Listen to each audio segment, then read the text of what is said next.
గుడి పండుగ అని చెప్పారు కానీ ఊరైతే చాలా కామ్గా ఉంది. హడావిడి అంతా నేను ఒక్కదాన్నే చేస్తున్నానేమో. అరే అమ్మవారికి పూజలు అంటే మామూలు మాటనా? ఇంకా నేను చిడితల్లి కొంచెం నిండుగా రెడీ అవ్వాలని గోరింటాకు పెట్టుకుంటున్నాను. ఇక్కడ మా అత్త అయితే ర్యాంప్ కి కలర్ వేసేస్తుంది. ఈ గోరింటాకు ఆరేలోగానే ఆకలి కూడా సచ్చేటట్టుంది, అందుకే అట్లే తినేస్తున్నా. సగం మెహందీ కూడా తినేసిన అనుకోండి, అందుకే టేస్ట్ అంత బాగుందేమో. ఏంటో గుడికి లైట్స్ కూడా వేయలేదు ఈసారి. ఇంకా మేమైతే అమ్మమ్మ దగ్గరకు వచ్చేసినాం. మమ్మీకి అమ్మమ్మకి కూడా గోరింటాకు పెడదామని. మమ్మీ ఆల్రెడీ గోరింటాకు పెట్టేసుకుంది. అమ్మకుట్టి గోరింటాకు పెట్టుకోనని చెప్పింది. అమ్మకుట్టి మాట్లాడుతుందా మీతోని అని మీరు అనుకోవచ్చు, జస్ట్ జోక్ అంతే.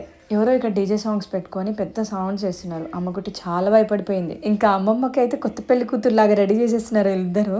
అమ్మమ్మకి ఏం చేసినా ఫస్ట్ కొంచెం మనం బతిమలాడాలి. ఇంకా పొద్దునే లేవాలి, తొందరగా పడుకుందామని అనుకుంటే ఈ ముగ్గురు మనగాళ్ళు వచ్చి మా నిద్ర డిస్టర్బ్ చేసేసారు. సరే ఇంకా పడుకుందాం, పొద్దున్నే లేవాలి కదా, శ్రావణ శుక్రవారం, రాఖీ పండుగ.